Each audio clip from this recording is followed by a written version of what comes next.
பொள்ளாச்சி வழக்கிலிருந்து அண்ணா பல்கலைக்கழக மாணவி வழக்கு வரை பெண்களுக்கு இழைக்கப்பட்ட அநீதிகளுக்கு அதிரடி காட்டி கடுமையான தண்டனைகளை பெற்றுக் கொடுத்துள்ளது முதல்வர் மு.க.ஸ்டாலின் தலைமையிலான தமிழ்நாடு அரசு. திமுக அரசு தலைமையேற்றதில் இருந்து பெண்களின் வளர்ச்சிக்காக எண்ணற்ற திட்டங்களை செயல்படுத்தி வருகிறது. குறிப்பாக புதுமை பெண், விடியல் பயணம், உரிமை தொகை போன்ற திட்டங்களால் பெண்கள் மத்தியில் முதல்வர் மு.க.ஸ்டாலின் அவர்களுக்கு நல்ல வரவேற்பு கிடைத்துள்ளது. அதேபோல பெண்களுக்கு எதிரான குற்றங்களை தடுப்பதில் தீவிர கவனம் செலுத்தி கடும் நடவடிக்கைகள் எடுக்கப்பட்டு வருகிறது. பொள்ளாச்சி பாலியல் வழக்கில் சம்பந்தப்பட்ட குற்றவாளிகளை பாதுகாக்க அப்போதைய அதிமுக தலைமையிலான அரசு ஆமை வேகத்தில் நடவடிக்கை எடுத்தது.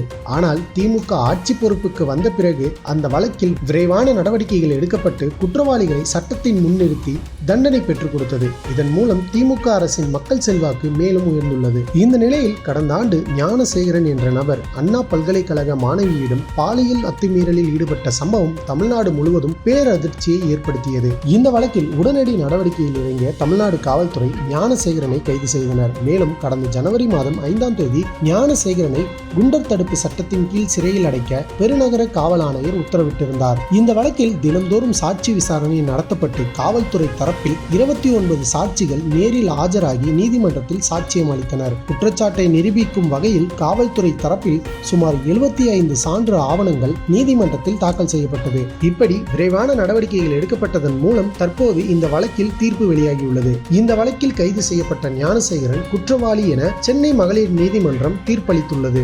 தண்டனை விவரங்கள் ஜூன் 2ஆம் தேதி அறிவிக்கப்படும் என கூறப்பட்டுள்ளது. தமிழ்நாடு காவல்துறை சிறப்பாக செயல்பட்டு 5 மாதங்களில் இந்த வழக்கில் நீதியை பெற்று தந்திருப்பது இந்திய அளவில் தற்போது பேசுபொருளாக மாறியுள்ளது. மேலும் முதல்வரின் இந்த துரித நடவடிக்கைக்கு பொதுமக்கள் பலரும் தங்களது பாராட்டுகளையும் வாழ்த்துக்களையும் தெரிவித்து வருகின்றனர்.